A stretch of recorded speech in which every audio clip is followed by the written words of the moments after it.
Ok, je m'appelle Nathan Soret, j'ai 21 ans, je suis animateur sur Radio Contact et RTL TV. Alors au quotidien, ça consiste à faire plein de choses différentes, c'est-à-dire que je suis animateur sur Radio Contact dans le 16-20 avec David Antoine, Lucille et Thibaut. Et bon voilà, puis un petit peu de tout, il y a aussi du digital, donc je poste pas mal sur les réseaux sociaux.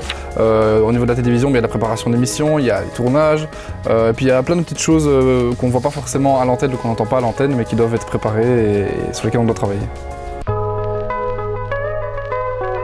Passion à la base, le milieu des médias de manière générale, pas forcément la radio ni la télévision, c'est-à-dire que c'est un peu venu par la suite. Comment est-ce que j'ai commencé? En ouvrant un blog, j'avais 14 ans, 15 ans, un truc comme ça, et je me suis fait repérer par Le Figaro en France, et ils m'ont proposé d'écrire pour eux, ce qui m'a par la suite permis de continuer à écrire pour Sud Presse et Le Soir ici en Belgique.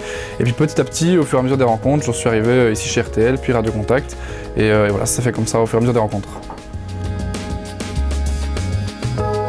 Comme dans tous les milieux, il y a des obstacles, il y a peut-être des gens qui veulent te ralentir, mais il y en a d'autres qui veulent te pousser aussi, donc au final je pense que la balance se fait. Donc non, je dirais pas que j'ai eu des gros problèmes ou des gros obstacles par rapport à ça, c'est pas trop de soucis. Il n'y a pas de bonne excuse pour ne pas se lancer, pour ne pas être motivé, etc. Je pense que c'est vraiment à la portée de tout le monde pour le coup. Non, ma plus grande motivation, je dirais que c'est d'arriver En fait, c'est de pouvoir me coucher le soir en me disant ok, j'ai fait quelque chose de bien, au-delà de uniquement faire de la radio, de la télévision et se mettre en avant. Je pense qu'arriver à faire quelque chose à apporter un peu sa pierre à l'édifice, je pense que c'est ça la vraie motivation.